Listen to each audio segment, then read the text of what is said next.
Want to start with saying that thank you so much, Judy Rubin, for being with us last year in the festival. And I'm so honored that you would be with us this year as well in September.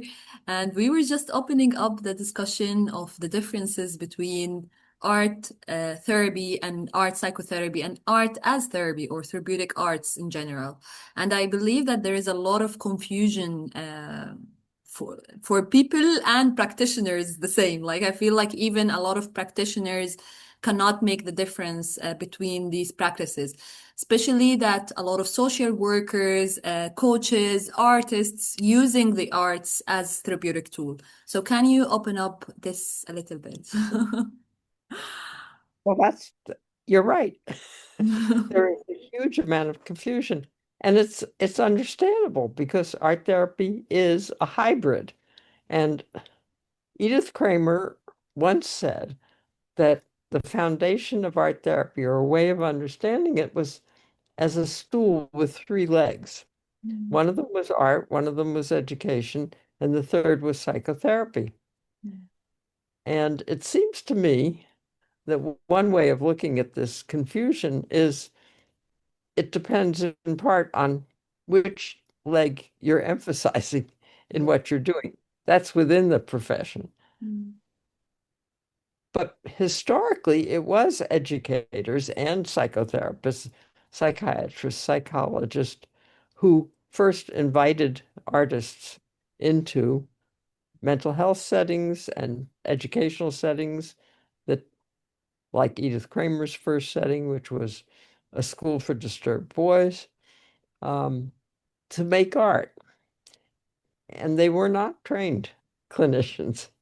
They were artists. And the psychiatrists and psychologists who invited them were also interested in sometimes using art with their clients. And there are many psychiatrists and psychologists and social workers and counselors and coaches who like to use art. And I think that's fine. I that's fine because it does give people another language. But the the thing that we call art therapy is a unique synthesis of a really deep understanding of art and creativity and a deep understanding of psychology and the changes that we hope to make mm, through what we call therapy. And when you put those together, it seems to me you have something new and different. And that's what the profession of art therapy offers. mm. Well, to do that well, you really need to be trained. You Exactly.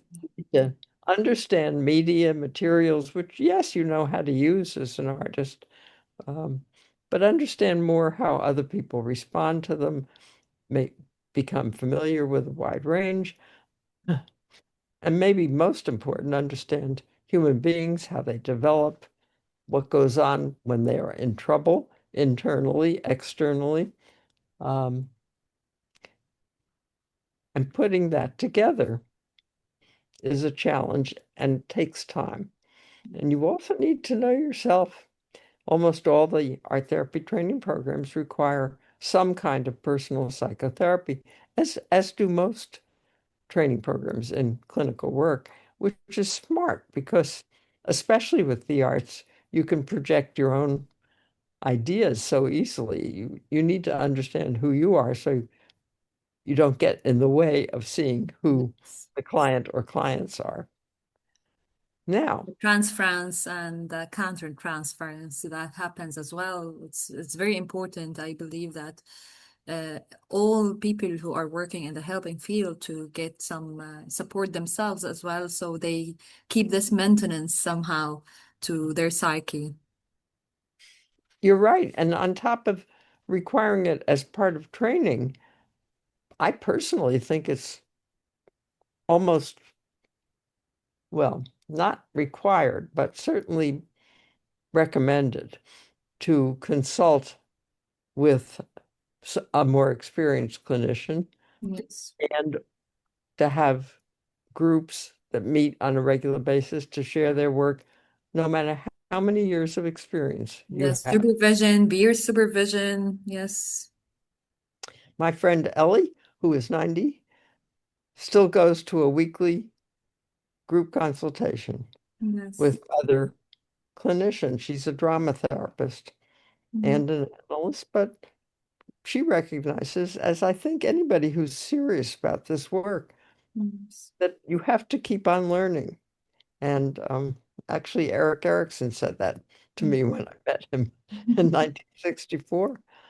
He said it's a lifelong job, Mm. but you learn from the people you work with, but you can learn from reflecting on your work. And anyway, there are lots of ways to do that. What's confusing people now, I think, is that because of the development of the fields of art therapy, Mm.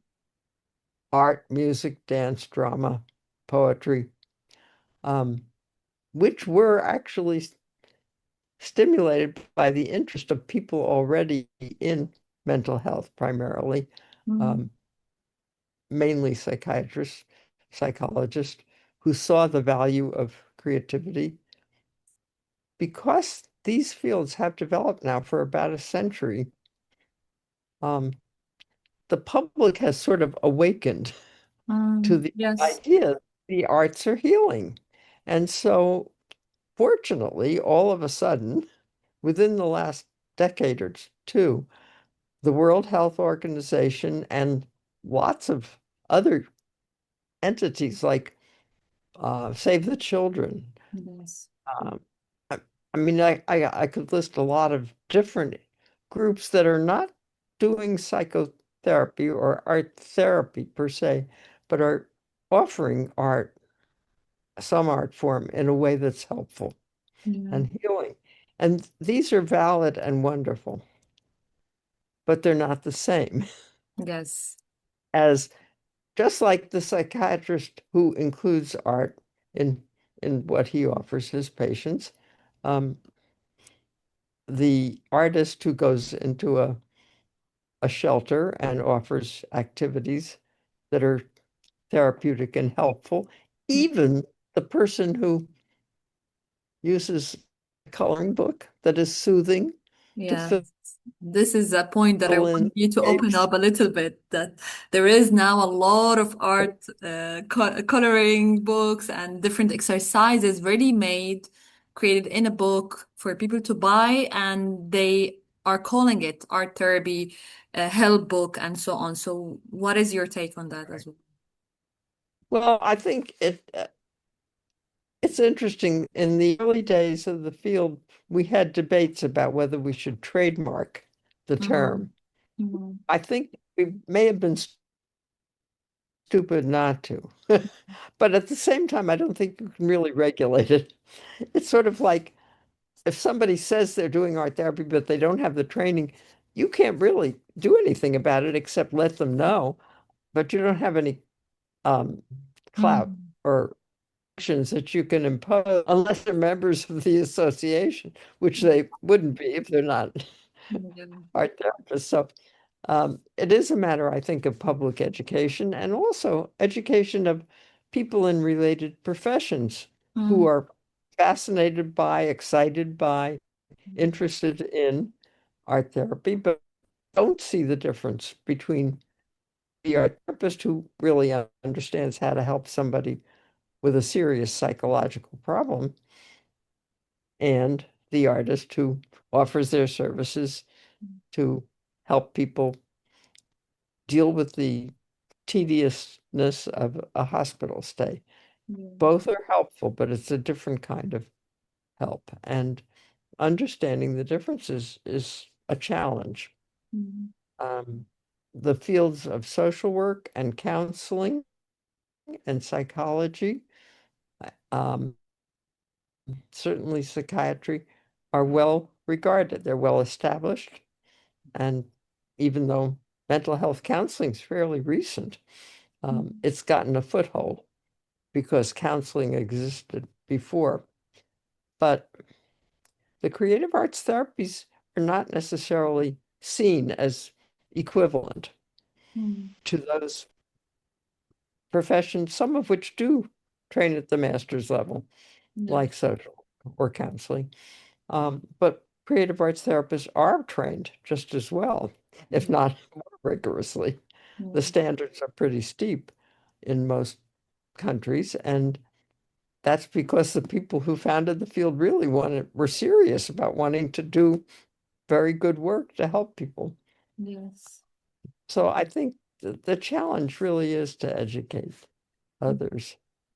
So And if you would uh, say one thing that clearly makes the difference between the three art, therapeutic art or art as therapy and arts therapy and art psychotherapy, what would be the one thing that people, if a person wants to seek one of these, what would be the main thing? So I know that from what you said also, it's that to look into the education of the facilitator and to know if they are a psychotherapist or an art therapist or just a counselor, a coach, and so on. But what other things can indicate that this is therapeutic art, not art therapy? that's a good question. I'm not so sure there's an easy answer. Um, you're right that asking for the credentials, and normally you would know the credentials, whether they're board certified, for example, Mm. or licensed, Yeah. which is what we have in the United States, those two kinds of credentials, sometimes offered by the professional association, sometimes by an outside agency that administers. Sometimes people take an exam. Some professions don't require an exam. All professions that are licensed or certified do require a certain amount of training and education, including a lot of hundreds of hours of supervised clinical work. So yes, knowing what credentials, because an artist who's working in a hospital doesn't have um, that kind of background. But that doesn't mean that they can't be helpful in Yes. certain settings. I think that's the challenge is to figure out s- there's overlap. Yeah. When you say how are they different, you have art in all of them, you have helping in all of them. Yes. And I think you have different, and I suppose you could say in all of these efforts, you want to make the people or the person feel better Mm. and have a happier time in life, enjoy life. But if you're dealing with somebody with a severe, say, self-harm Mm. problem, a person who's cutting themselves, you need somebody who's trained as a therapist, as a psychotherapist. Yes. Um, Whether you call it art psychotherapy or art therapy, it's the training that really matters and the understanding of the kind of things internally and externally that cause somebody to end up wanting to hurt themselves at the same time that they don't. In other words, having a symptom that they want to get rid of, Yeah. uh, but can't do by themselves and can't do by using a coloring book or going to an art class even. Yeah. Uh, at the same time, I think it's really great that psychiatrists and medical doctors, internal medicine, general practitioners are starting to prescribe arts activities for patients in addition to prescribing pills. Mm. So there are actually something called social prescription, arts prescribing. It has different names in the United States and the UK. It's very big. It's grown in just the last couple of years. And the idea is that if you think your patient who's recovered from cancer or whatever could benefit, you obviously it has to meet the interests of the person you're working with. You might suggest that it would be good for them to go to an art. You could prescribe an art class, going to an art museum, having private lessons, whatever form with the person or people Yeah. you're seeing. And there's no question that the arts, engaging in the arts, whether receiving or creating, Mm. is powerful. And we know that intuitively from experience, but with neuroscience research, there's also very good evidence that Yes. something's happening in the brain. Yes, the neural pathways that is created, and there is a lot of evidence-based now research on this and how the brain change, how different parts of the brain change. But how, again, to really know if a person is just struggling with daily challenges or burnout or like not mental illness, how to know who to go to, how to know if they use therapeutic arts or really need an art therapist. You know, my first thought when you ask that way is when special ed or art education for children, primarily with disabilities, became something that was mandated, which didn't happen until 1975 in Mm. the United States and still hasn't happened in some countries. Yeah. Um, one of the notions was that the child should be in the least restrictive environment. Mm. You think of that, you could start with the least um, education heavy or training heavy or Mm. therapy Something to heavy be more fun and yeah, or an art activity, yeah, whether, and I do think receptive is really powerful as well as creative. yes. Um, so you could start with that. And if that isn't enough, Mm. you could add, you would think about doing something. How, how realistic that is, I don't know. I Yeah. think it's hard to answer that question.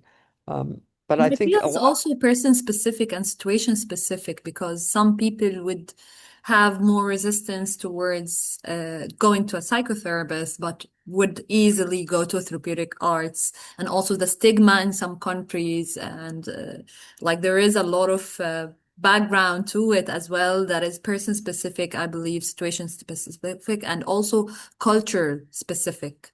oh, big time, Yeah. big time. I mean, I've done a fair amount of training in Asia. And in the beginning, even though there was a group of people in South Korea particularly who had trained in the United States who were gung ho Yeah. about starting it, there was a lot of cultural resistance, as you said. Same thing in China and Japan, and even in the United States and the United Kingdom, which are probably the most advanced in the arts therapies. Yeah. Uh, there's still some stigma Mm. to going to therapy, and well, there are two ways to look at that, I think. One is you can call it something else. Uh, Yes. and for example, when I was working at a child guidance center and we were trying to help troubled teenagers who were resisting Mm. coming to therapy, but who their guidance counselors in school or the people in their churches or wherever they were showing up were Yeah. concerned about them. Uh, we developed a sort of, wouldn't call it a curriculum, but a way of approaching Mm. called art awareness, art for self-awareness. So we Mm. started art awareness groups all over the city of Pittsburgh, and we trained school teachers and guidance counselors and church leaders, people who worked in different settings, community centers, to lead these groups. They could call it whatever they wanted, but we gave them an experiential Yeah. kind of training where they understood how working together, all kinds of possibilities could not only make people feel better, but also help them understand more about who they are, what was troubling them, how they interacted with other people. And it was very popular with teenagers all over the city. And so and the same thing happened with the Save the Children. A Mm. bunch of art therapists actually helped Save the Children create a sort of a curriculum that could be delivered by non-therapists, by Non-therapists or yeah. Yeah. but it incorporated Mm. the idea that it should be mostly free expression with some theme-centered Yeah. activity, and that there should be preparation and some awareness of some of the hazards, Mm. when to refer to a mental health professional, and so on. And so it was implemented all over the world. And Mm. actually, there's a book about it, which title I can't remember. Um, but Regis Kaimal and the woman who's a woman from Save the Children wrote the book. And it's terrific. And it's a beautiful example of how the understandings of art therapists can be, you could call it art therapy informed, which is a Mm. hot Yes. term, it's something in art therapy informed Mm. educational. So there are ways of delivering something that's more therapeutic without labeling. Yes. Yes. This is But yeah, especially in schools as well. yeah. And there's a gal in LA. Ping Ho is her name. I think she's a counselor by training. Mm. Music, she's a music person. She developed drumming groups, Mm. therapeutic drumming groups. But she's done all kinds of wonderful things all over the city. And she did, I complimented her once on the program because it's very impressive. She Some of it is free, the training, but it's for people from all disciplines, including therapists, but also teachers, child care workers, parents. Mm. And she said, I realized a long time ago that the people who could create these programs for training, the best people were the creative arts therapists Mm. because they understood something about the power of different approaches and how to approach people in a safe Yes. way. That's another issue, I think, that not to scare people, but the arts do open up a lot. Yes. That's And true. And it's important to have the sensitivity and the skill to hold the space when something opens up. That is, I'm sorry, just a moment. I'm plugging my toilet. I need to plug my toilet so it doesn't go out. So it's important to really look into the sensitivity and the skill that whoever is the practitioner, if they are a social worker or an educator, a teacher, an artist, just to have the sensitivity to know when to pass it on to someone else if they feel that it's not something that they can deal with. And this is where the integrity as well, I feel, and the training in what is the space that they can move in as facilitators or as psychiatrists and so on. So how could this be a sensitivity that people also as practitioners look into? it's probably the hardest thing in the world to train. Yeah. And I've trained a lot of people. Some of them art therapists, some of them psychiatrists, Mm. residents and psychologists, social workers. I think, I think, frankly, you either have it or you don't. And Mm. if you have it, then you can nurture it and support it and help the person to use what they have in terms of comfort and connecting with other people. I've not found a way of training somebody who has difficulty Mm. connecting Yeah. to, to loosen up, so to speak, which is interesting. Uh, I mean, and fortunately, most people who go into these fields really want to help out other people, like other people. And so it's more likely that they'll have a natural ability to connect. Yeah, the ability to connect and to hold space. So, another question, you have been in the field for, I think, 60 years almost now, right? Over. Yeah. Over 60 years. 63 to be accurate. So, what do you see that was better then and what is better now? Or how could we get inspired from the roots? What is lacking now that was there? And what is there that actually got developed from the beginning that is better now? That's a wonderful question. I believe that the people, the pioneers in these disciplines, specifically art therapy, which I know the most about, were very serious, passionate people. They happened to be very well educated as well as very creative. So they had a lot up here and a lot in here, and they were determined to make this profession a serious and effective one. Mm, They were passionate about it, and they believed strongly in certain ideas, which some of which are no longer so popular, yeah. like Hanya Kwiatkowska, who invented family art therapy, Mm, used to teach a course at GW, George Washington University, called Technique of Art Therapy. mm, And the person who published the catalog for students said that, can't we change the name to Techniques? S. And Hanya said, no, it's technique. There's a difference. And Hanya and Edith Kramer and Eleanor Ullman and Margaret Naumburg would be horrified. mm, And Arthur Robbins, Sean McNiff would be horrified at the number of prescriptive approaches yeah. that people are touting currently. Um, what are they called? I can't even think of the name because directives. I mean, the Directives. Yeah. word directive. Um, That can be limiting, actually, right? well, are we helping people to express themselves, or are we telling them Yes. what How to expression? express themselves. Yeah. Yeah. It's so It, directive.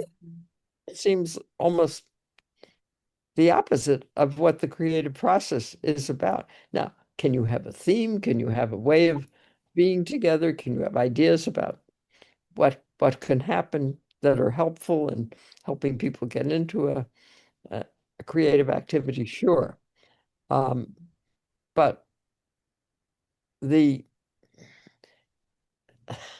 the term open studio, for example, has Yeah. gotten tossed around a lot.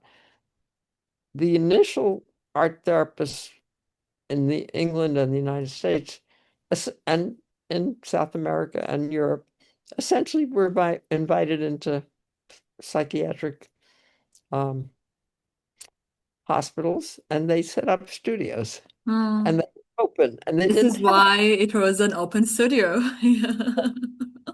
now, and it was open and people did what they want. They used the materials they wanted, they made what they wanted. It was Mm, spontaneous expression, which was highly valued in mm, the early years of the field. I don't, I think somehow the field has lost uh, its confidence, mm, power of the creative spirit in each person mm, to be a- aroused by the right kind of environment and offering, and instead has wanted, there've always been people who wanted dictionaries to tell them what what to do words, and how and to do it. they wanted recipe books, right? Yeah. And people who were insecure, Mm, really, I think. Now, stepping back from what I just said, sure, cognitive behavioral art therapy or Linda Gant's system for working with trauma that has a particular idea of a graphic narrative, that makes sense. mm, That's a structured technique. And yes, it does consist of telling the person, this is what we're going to do. We're going to try to remember what happened to you that was yeah. scary and draw whatever comes to mind, and then they put it in order. Um, but there's a reason, there's a theory behind it. And the idea is to help the person have a coherent narrative so that they can finally say, oh, it's over. And they've had remarkable success using that method. Um, the open studio process, which is Pat Allen's invention, is Mhm. very specific. I don't know if you know it, but it's Yes. so you you paint in silence or you work and then you sit back and you look and then you write a Mm, response and mm, then you share or don't share. mm, Uh, mm, it's a very orderly process, but mm. it's based on free expression, essentially. Yes. You understand your own expression. So I think there are many kinds of structure that can be really helpful, Mm. but the dependence on protocols or, you know, Recipe is a very good way to describe it. Yeah. recipe and cookbook Yeah. and dictionary. Dictionary for symbols. This means Yes. this color means that. Yeah. This shape in this corner means this. And yes, we can get just like the information of how the collective uh, symbols. Like I have this book that I love a lot of that is, it's called The Symbols of Around Time. So it discusses how different symbols in different cultures were used and how in different cultures the same symbol meant the same thing and so on. So this is good for the educator or the therapist to be aware of, but not to be limited by. And I feel that this is the main difference that a lot of psychotherapists, if they are working with analytical school, they impose their analysis on the person, and this is where the limitation can happen, in my perspective.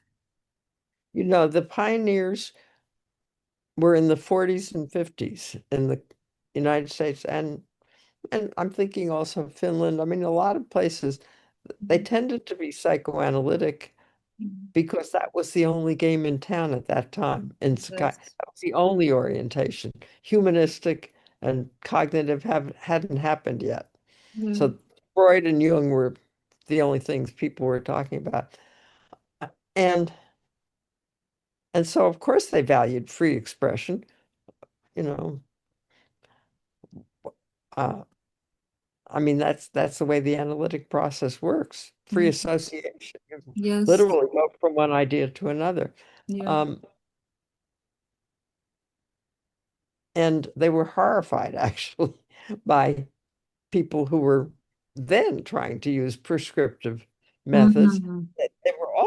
They also valued the individual's associations and ideas about the meaning of their own symbol because Mm. there are cultural differences and there are individual differences. And I don't know about you, but for me, red can mean different things at different times. I mean, Yes, exactly. Yeah. you know, Moment so specific. Today it might be this, and tomorrow it could be something different. Yeah. yes. So hel- helping a person or a group to figure out the meaning that makes sense to them or Mm. feels right. If that's a way of doing therapy, you don't always have to have insight or Yeah. recognizing meaning, but often that's a goal. Rather than imposing it from, as I said, a dictionary. Yeah. Making Um, art to make sense. This is something very important as well for it doesn't have to have a specific meaning or an insight or okay, this means I need to change this in my life and this fixing mentality. Rather, that something is shifting and it can be a very subtle shift that then grows into something bigger later on. I think being humble Yeah. about meanings, about what's right and what's, I mean, this is a very delicate work. Yeah. Even with groups, not just with individuals, with individuals, families, groups, it's delicate. You're getting into people's insides. That's why I say I think it's dangerous if you're opening people up and you don't know what to do with what Exactly. you've un uncovered. So I always like to call it like making a surgery. So it's not about making the cut. It's about knowing what you do after making the cut and just how to clean it and put it back, like just in the way that it could be delicately, because a lot can open up, and especially if people are working with people who had trauma or coming from a war or in a war zone. So it's very important to be delicate. And this is where the high sensitivity and the skill comes in. It's not about only the art, it includes the art, it includes the sensitivity also to the moment and to the relationship. Exactly. Yeah, the relationship is so big a part, Yeah. any kind of therapy, with or without art. Mm. So you have to understand that too, and be able, like I said, know yourself enough to be using yourself in the service of the other or the others.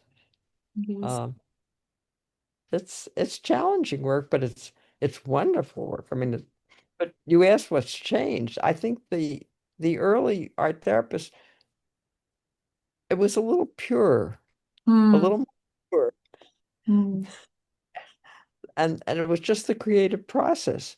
They weren't into all these directives, yeah. dictionaries. Yeah.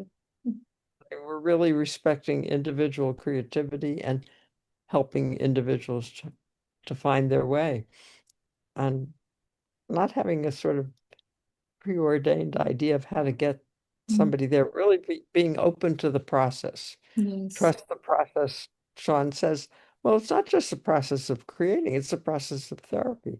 Yeah. Um, The unfolding itself. Mm.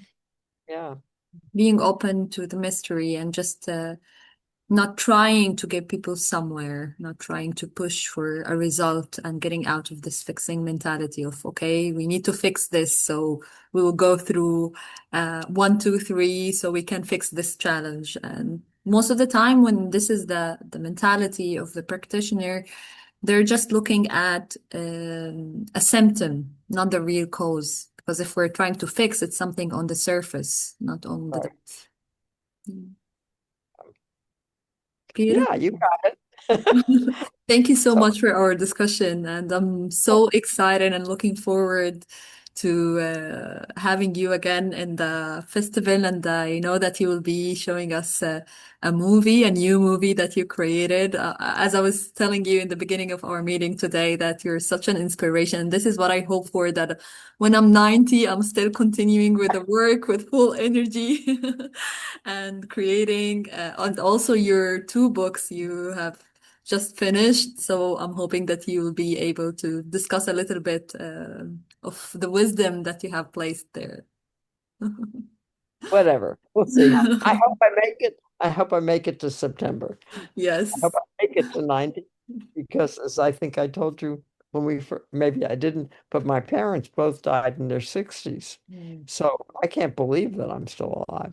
And I do have an awful lot of problems, but somehow I'm, Again, you carry a spirit of the arts and just living from that space of being fully alive. So thank you for all the work, really, Judy, and thank you very for welcome. honoring us for to be with us. Well, I like you and I like your spirit. And I think what you're doing is really wonderful and important. And I think if I weren't so committed to the American Art Therapy Association, which I've ner been very involved in trying to keep healthy for so many years, I probably would have become an expressive arts therapist. But Beautiful. And I mean, again, it's it's, just different ways of being with the work. I believe I told you this before, that I was originally trained as an art therapist and then changed yeah, into expressive art therapy. So I believe in all the different approaches and the different schools. And as we are like billion and of humans around the world, I believe that different people would need different approaches and different ways of being with the work.